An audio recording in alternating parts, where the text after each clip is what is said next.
അമേരിക്കയുടെ ചരിത്രത്തിൽ ആദ്യമായിട്ട് അമേരിക്കയിലുള്ള ജനങ്ങൾ അമേരിക്കൻ റോഡുകളിൽ ഇറങ്ങി സമരം ചെയ്തു. ഒന്നോ രണ്ടോ അല്ല, 80 ലക്ഷം പേരാണ് അമേരിക്കയുടെ റോഡുകളിൽ ഇറങ്ങി അമേരിക്കൻ ഗവൺമെന്റിനെതിരെ സമരം ചെയ്തത്. നമ്മുടെ നാട്ടിലാണെന്നുണ്ടെങ്കിൽ, അതായത് ഫോർ എക്സാമ്പിൾ ഇന്ത്യയിൽ ഒരു 100 പേര് ഇറങ്ങി സമരം ചെയ്തിരുന്നെങ്കിൽ ഈ പറയുന്ന വെസ്റ്റേൺ മീഡിയാസ് എല്ലാം അത് കൊട്ടിഘോഷിച്ചാണ്. നമ്മുടെ നാട്ടിലുള്ള എത്ര മീഡിയാസ് ഇത് റിപ്പോർട്ട് ചെയ്തു? അത് മാത്രമല്ല, ഇസ്രയേൽ, ഇറാൻ, അമേരിക്ക പ്രശ്നത്തിൽ ഭയങ്കരം വലിയ മാറ്റങ്ങളാണ് സംഭവിച്ചുകൊണ്ടിരിക്കുന്നത്. യുദ്ധം അതിൻ്റെ ഏറ്റവും മൂർച്ഛിച്ച നിലയിലാണ് നിൽക്കുന്നത്. ഇതിനെക്കുറിച്ചൊക്കെ ഡീറ്റെയിൽഡ് ആയിട്ട് ന്യൂസ് അറിയണ്ടേ? I am Jose Prakash, welcome to JP's world. അപ്പോൾ ആദ്യം തന്നെ കാര്യത്തിലേക്ക് കിടക്കാം. ഇറാൻ കഴിഞ്ഞ ദിവസം കുവൈറ്റിൽ അറ്റാക്ക് നടത്തി ഒരു ഡീസാലിനേഷൻ പ്ലാന്റ് നശിപ്പിച്ചു. ആ കൂട്ടത്തിൽ ഒരു ഇന്ത്യക്കാരൻ മരിച്ചു പോവുകയും ചെയ്തു. അപ്പം ഡീസാലിനേഷൻ പ്ലാന്റ് എന്നാന്നല്ലേ പറഞ്ഞുതരാം. ഡീസാലിനേഷൻ പ്ലാന്റ് എന്ന് പറഞ്ഞു കഴിഞ്ഞാൽ നമ്മുടെ കടൽ ജലം ശുദ്ധീകരിച്ച് ശുദ്ധജലമാക്കി മാറ്റുന്ന പരിപാടിയാണ് ഡീസാലിനേഷൻ എന്ന് പറയുന്നത്. അതിനൊരു പ്ലാന്റ് ഉണ്ടായിരുന്നു. അത് എത്രത്തോളം ഇമ്പോർട്ടൻ്റ് ആണെന്ന് വെച്ച് കഴിഞ്ഞാൽ നമ്മുടെ അറബ് കൺട്രികളിൽ 90% റണ്ണാകുന്നത് ഈ ഡീസാലിനേഷൻ വാട്ടർ വെച്ചിട്ടാണ്. അതായത് കടൽ ജലം ശുദ്ധീകരിച്ച് പ്യുവർ വാട്ടർ ആക്കുന്നതിലൂടെയാണ് ഈ പറയുന്ന അറബ് കൺട്രികൾ റണ്ണാകുന്നത്. അവർക്ക് കുടിക്കാനും കുളിക്കാനും കഴിക്കാനും എന്തിന് അവരുടെ കന്നുകാലികൾക്കും കൃഷികൾക്കും യൂസ് ചെയ്യുന്നത് ഈ വാട്ടറാണ്. അപ്പം ഇത് ക്ഷാമം സംഭവിച്ചാൽ എന്ത് പറ്റും? അവിടെയുള്ള ജനങ്ങൾ ഗവൺമെൻറ്റിനെതിരെ തിരിയും. അപ്പോൾ അങ്ങനെ വന്നു കഴിഞ്ഞു കഴിഞ്ഞാൽ അറബ് കൺട്രികൾ ആർക്കെതിരെ തിരിയും? ഇറാനെതിരെ തിരിയും. അവിടെ ഒരു വാറായിട്ട് അത് ജനറേറ്റ് ആകും. അത് മാത്രമാണ് പ്രശ്നം. അതൊരു ലോകമഹായുദ്ധത്തിലേക്ക് എത്തിക്കും. അത് വേറൊരു കാര്യം. എന്നാൽ അത് മാത്രമല്ല പ്രശ്നം. ഈ പറയുന്ന ജനങ്ങൾ അവിടെ നിന്ന് മൈഗ്രേറ്റ് ചെയ്യും. ഇതാണ് ഏറ്റവും വലിയ പ്രശ്നം. കാരണം എന്ന് വെച്ചാൽ പണ്ട് തൊട്ട് ജനങ്ങൾ ഒരു സ്ഥലത്ത് ജലമില്ലാതാകുമ്പോഴാണ് മൈഗ്രേറ്റ് ചെയ്യാറ് കൂടുതൽ. അങ്ങനെ ഇവിടെ നിന്നും ഈ ജനങ്ങൾ അറബ് കൺട്രികളിൽ നിന്ന് മൈഗ്രേറ്റ് ചെയ്യും. ഇതൊരു വശത്താണെന്നുണ്ടെങ്കിൽ ഈ ഇറാൻ അവിടെ മാത്രമല്ല അറ്റാക്ക് ചെയ്തത്. കുവൈറ്റിൽ, ഖത്തറിൽ, അതുപോലെ തന്നെ ബഹ്റിനിൽ, അതായത് ഈ കഴിഞ്ഞ ദിവസം നമ്മുടെ ഇറാനിൽ അമേരിക്കയും നമ്മുടെ ഇസ്രായേലും ചേർന്ന് യുദ്ധം ചെയ്യുകയും അവിടെ ഉണ്ടായിരുന്ന അലുമിനിയം അതുപോലെ തന്നെ സ്റ്റീൽ ഫാക്ടറികൾ നശിപ്പിച്ചു കളഞ്ഞു. അതിന് പകരം നമ്മുടെ ഇറാൻ എന്ത് ചെയ്തെന്ന് വെച്ച് കഴിഞ്ഞാൽ അവരുടെ തന്നെ കൺട്രിയായ, അതായത് അമേരിക്കയുടെ മിലിറ്ററി ബേസസ് എവിടെയൊക്കെ ഉണ്ടോ ആ കൺട്രികളെ ആക്രമിക്കുകയും, അതായത് ഫോർ എക്സാമ്പിൾ നമ്മുടെ ബഹ്റിനെ അറ്റാക്ക് ചെയ്ത് അവിടുത്തെ അലുമിനിയം ഫാക്ടറി നശിപ്പിച്ച് കളയുകയും അതുപോലെ തന്നെ നമ്മുടെ ഖത്തറിനെ അറ്റാക്ക് ചെയ്ത് അവിടുത്തെ സ്റ്റീൽ ഫാക്ടറികൾ നശിപ്പിച്ച് കളയുകയും ചെയ്തു.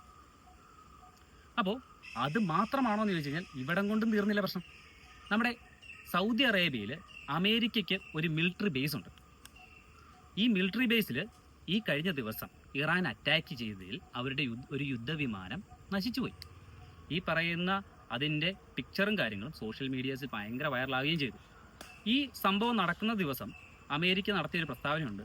അവിടെ വന്ന് അറ്റാക്ക് ചെയ്തു, പക്ഷെ ഞങ്ങൾക്കൊന്നും പറ്റിയില്ലെന്നാണ് പറഞ്ഞത്. പക്ഷേ ഈ പറയുന്ന ഫോട്ടോകളും കാര്യങ്ങളും വന്നപ്പം അമേരിക്ക നാണം കിട്ടു.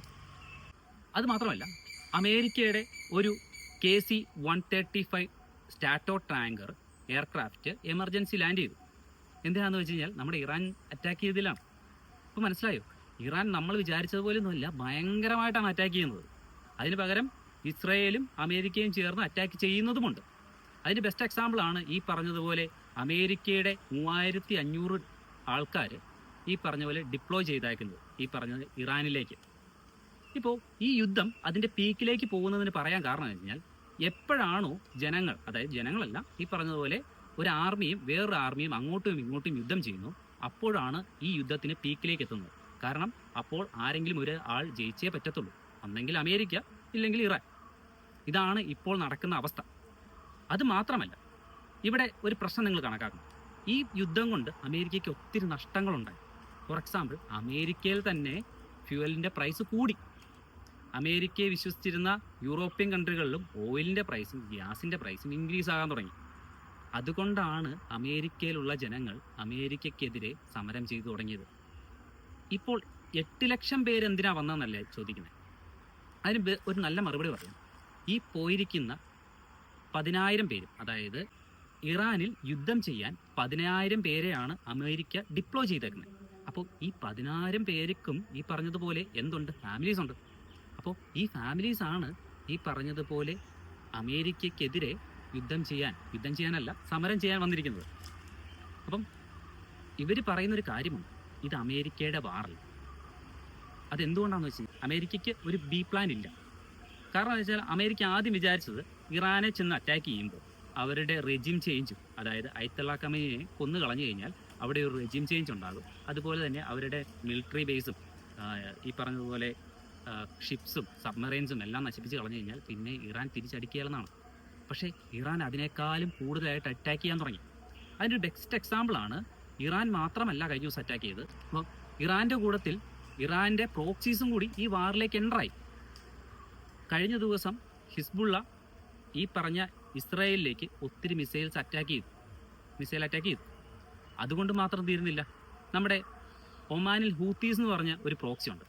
ഇന്നലെ മാത്രം 5 ബലസ്റ്റിക്സ് മിസൈലാണ് ഈ പറഞ്ഞ പോലെ ഹൂത്തീസ് ഇസ്രായേലിൻ്റെ മുകളിലേക്ക് വിന്യസിച്ചിരിക്കും, ഇല്ലേ വർഷിച്ചിരിക്കും. അപ്പോൾ ഇതിൻ്റെ പീക്ക് ലെവലാണെന്ന് പറഞ്ഞത് മനസ്സിലായോ? അപ്പോൾ ഇവിടെയെല്ലാം ഒരു സംഘർഷം ഇല്ലെങ്കിൽ ഒരു പ്രശ്നം നിലനിന്നുകൊണ്ടിരിക്കുകയാണ്.